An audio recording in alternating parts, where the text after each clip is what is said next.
Hi there, my name is Caitlin Bandy and this is my channel BandysBooks, and today we are here with a rant or review. But today we're doing it a little bit different than usual. Instead of reviewing just one book, we're going to be reviewing two books. And I'm kind of excited because these were two books that I was really looking forward to reading. They both are in the horror genre and they both are set in the same country, which is very exciting to me. So the first book that we're going to be talking about is Silver Nitrate by Silvia Moreno Garcia. That was published July 18th, 2023 by Del Rey Publishing. Silver Nitrate follows a character named Montserrat, and Montserrat is working as an audio editor within the film industry in Mexico City in the 1990s. It is an all-boys club and she is just being disrespected right and left. She's never really given good projects. She is mistreated by her coworkers and her boss. She's just in a really frustrating situation. And then there's her childhood best friend and fated soap opera star, Tristan, who bails on her whenever he gets a new girlfriend, and then shows back up whenever he needs something or he's feeling a bit lonely. This time, when Tristan pops up in her life, he has moved to a new apartment and his new next door neighbor is famed cult horror director Abel Rueta. Abel tells Montserrat and Tristan about a Nazi occultist who figured out how to imprint magic on silver nitrate film. He then asks them to help him film a missing clip from a specific movie to help him lift a curse. But they soon find out that it's not as easy as it seems. So first of all, let me say I really enjoyed Montserrat as a main character. She is very relatable in so many ways. I think in particular, most women are going to relate to some of her career struggles, and I think a lot of people are going to relate to her relationship with her best friend. We've all had that friend who, when they are in a relationship, like drops off the face of the earth, and then as soon as they're out of the relationship, they want to be best friends again. So I think that whole setup was very, very relatable. I also actually enjoyed Tristan. He is a bit of a cad and he definitely doesn't treat Montserrat the way that she deserves to be treated. However, he is kind of likable and funny and self-deprecating, and so that kind of balances him out a bit. I thought the concept for the magic in this book was very interesting. The idea of printing magical spells into film was a very unique thing. I haven't really seen that done anywhere else.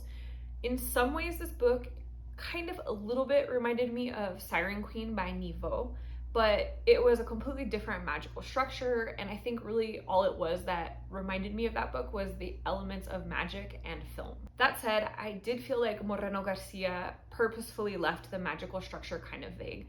We never really get any kind of explanation for how it works in any concrete detail.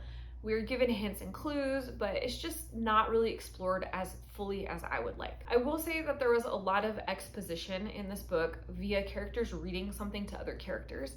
And for me, it felt like a lot of telling instead of showing.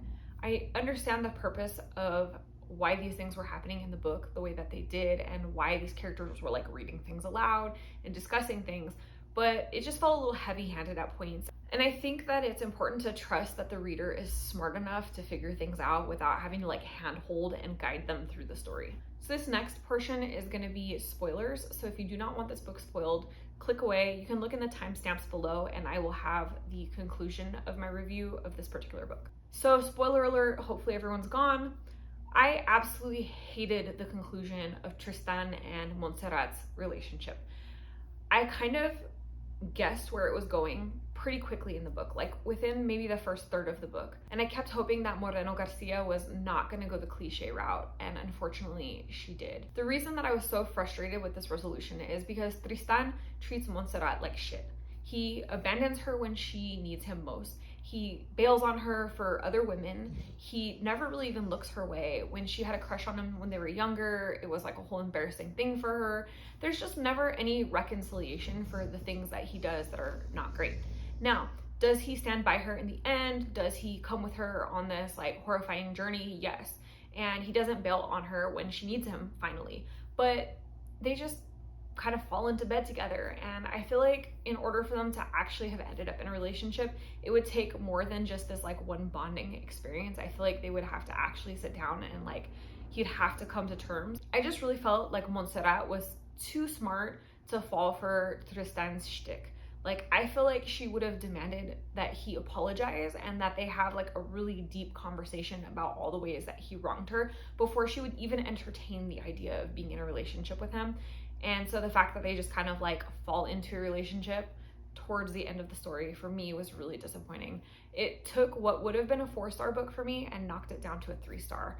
I hated the resolution of their relationship that much. So we're back from the spoiler section, ultimately with a really good main character, some good supporting characters, and an interesting concept for magic. I was very interested in this book. Unfortunately, the heavy-handed exposition and a lackluster ending knocked this book down to 3 stars for me. But if you're a big fan of horror, especially if you're really into films, I think that this book still might be worth a read for you. I have a couple friends across Bookstagram and BookTube who actually really enjoyed this book much more than I did. So it just goes to show you that not every single book is for every single person. And I will say that I feel like with Moreno Garcia's writing, you kind of have to read each book and decide for yourself, because she writes something different for literally every single book that she writes. So in one book, she does gothic horror set in the 1960s in rural Mexico. And then the next book, she's got like a futuristic Mexico City book about vampires and, you know, kind of dystopian. And then the book after that, you have like a retelling of a classic. And then the book after that, you have like a crime noir. She moves around so much in different genres, in different styles, that like I love some of her books and I don't really love some of her other books. And I think that that's kind of the experience that almost everybody has with her writing. So I think this one's worth checking out if you think there's a chance you might like it. Then the second book we're going to be talking about is Vanpires of el Norte by Isabel Cañas. This published August 16th, 2023 by Berkeley. And this was also a Book of the Month August selection. This book is set in 1840s northern Mexico. Nena is living on her family rancho, and they're under an immense amount of pressure. Not only are the gringos from north of the border coming down to try to invade, but there is a dark and shadowy presence that stalks everybody on the rancho. Not only that, but Nena is really upset because her father wants to marry her off to a wealthy hacendado to secure her family's social standing in the area, and she wants nothing to do with this.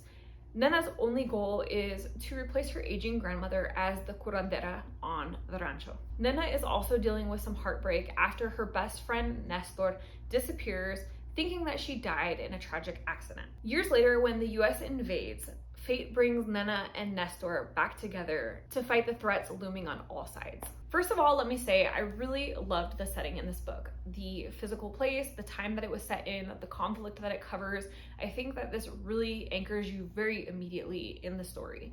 This is one thing that I think Cañas does particularly well. She is able to bring a specific time period to life in a very vivid and visceral way. Just like The Hacienda, this book delves a lot into colorism and classism, and I really appreciate it. I love when my horror has a deeper message, and that is definitely in this book. Not only are those issues very accurate to the time period that is reflected in this book, but they're actually still really relevant to today. I will say that I was a little bit skeptical when I heard that this book was going to be about vampires, because I was imagining, you know, like Edward Cullen type vampires that were sparkly. I'm so glad that this was not that kind of vampire. This wasn't any type of stereotypical vampire.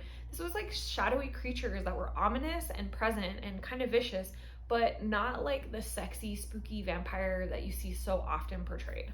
I will also say that I am not a huge romance fan, and this definitely has a pretty large romance plot within the story. I did not know that going into it. I thought that if anything, the romance was going to be a little bit more minor, but it really kind of continues all the way through the story. And it was a little bit tropey, but that said, I thought it was overall executed pretty well. I enjoyed reading about Nena and Nestor and this like, will they, won't they, are they gonna communicate and fix all of their problems from childhood, or are they gonna continue to hate each other? I thought that it was done relatively well. I think it gets a little bit predictable at points, but I didn't hate it. I did find myself wishing that the vampires got a bit more page time and a bit more explanation. So they are this shadowy presence within the story, and they do pop up periodically, but we never really get a good understanding of where the vampires are from, how do they come to be, what are they trying to accomplish. Like, they're more of just a plot point, and I wanted more of that. I felt like that was what made the story really unique, and I just wish it had been explored more thoroughly. I could have taken a little less romance and a little bit more vampire. I also felt that the ending kind of wrapped up just a little too neat and tidy. Everything was just a little too perfect. I think there was a lot of like stuff that just coincidentally sort of happened in favor of Nena, and I didn't love that entirely. I wanted things to be a little more angsty, a little bit more torn up, a little bit more of a struggle. and eventually like we get through a spot of struggle and then everything kind of works out okay. I just, you know, it's not necessarily the most realistic ending. And I mean, I'm talking about a book that has vampires and, you know, incorporates like the Mexican-American War with vampires. So I know it's not like anchored in reality, but because the majority of the story is set in reality, in an actual time period, in an actual historical event, I guess I just wanted something that felt a little bit more realistic for the ending. But that said, I did really enjoy this book overall. I really like Isabel Cañas' writing, and I in particular love that she explores these old times in Mexico, that we have like a very historical horror type of a novel. So I ended up giving this book a 3.75 stars. It was very close to being a 4-star for me. The only thing that kept it from being a complete 4 stars was the predictability of the romance plot and the fact that the ending was just a little bit too neat and tidy. Had it been a little grittier, a little darker, and maybe a little less romance focused, this could have easily been a 4 stars for me. That said, if you liked La Hacienda, you will probably like this one as well. It's kind of a similar style in a similar time period with some similar conflicts and things. So I think that somebody that's already a fan of Isabel Cañas will probably not be disappointed by this book. So those are my 2 reviews. I hope that you enjoyed hearing about both Silver Nitrate and Vanpires of el Norte. I absolutely love both of these authors. I think they're fantastic, and I love seeing horror, fantasy, etc. set in Mexico. I hope that if you have read or plan to read these books that you will enjoy them. I think that both authors are very talented authors. So if you like this video, hit the thumbs up, comment down below and let me know. Are you team Silvia Moreno Garcia or are you team Isabel Cañas? And if you're not already subscribed to this channel, you know what to do. Hit that subscribe button down below as well as the notification bell so that you never miss a video.